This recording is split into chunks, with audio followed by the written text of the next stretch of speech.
Let's talk about why I believe moving this Scarborough RT underground has so much potential to unleash the real estate value here in Scarborough. But first, let's just do a quick recap. There was some heated debate over the pros and cons of the $3.35 billion plan. I support subways. We need subways. Subways, subways, subways. The people of Scarborough have spoken and we have listened. A subway will seamlessly connect the residents of Scarborough to the rest of this great city. This is dumb. You're spending a gazillion dollars on a one-stop subway. If you must build a subway, build 3 stops. But recognize that we're spending $5.5 billion to build that 3-stop subway in place of an LRT network Scarborough could have had for less money, and it would be open today. Hey everyone, welcome back. If you're new to the content that I post mostly about 2 things, Toronto real estate or investing with my Smith maneuver. But for 2021, I want to start a small little playlist where I do a deeper dive into an up-and-coming neighborhood that I truly believe has a lot of potential to transform into something vibrant and where real estate prices can really appreciate in a meaningful way. And to start this series, I want to begin right here with the Scarborough subway extension.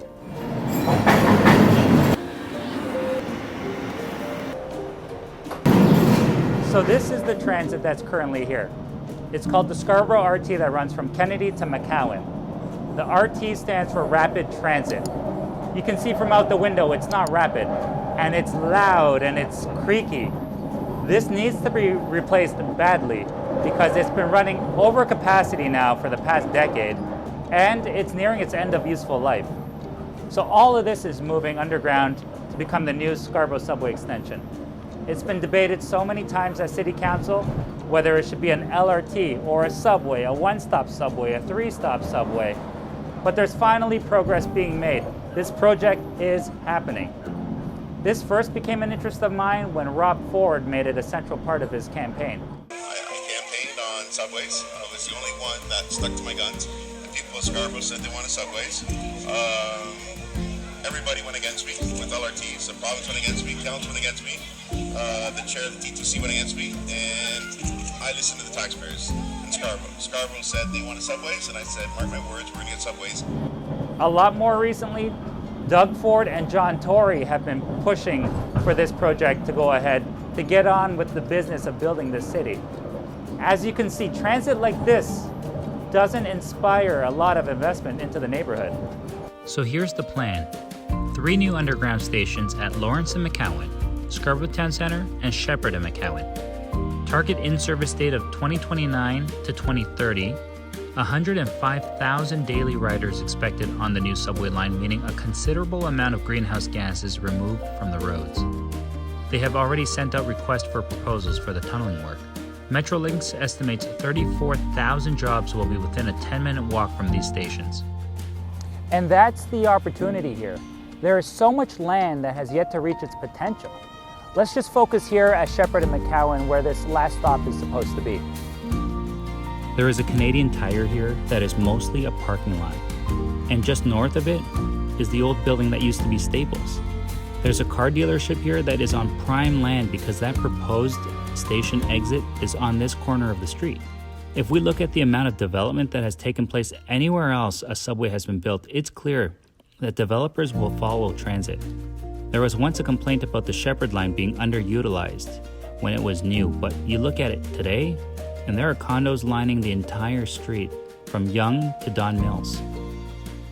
So there was a research paper published in China that looked specifically at real estate values as impacted by a new subway line in this one city.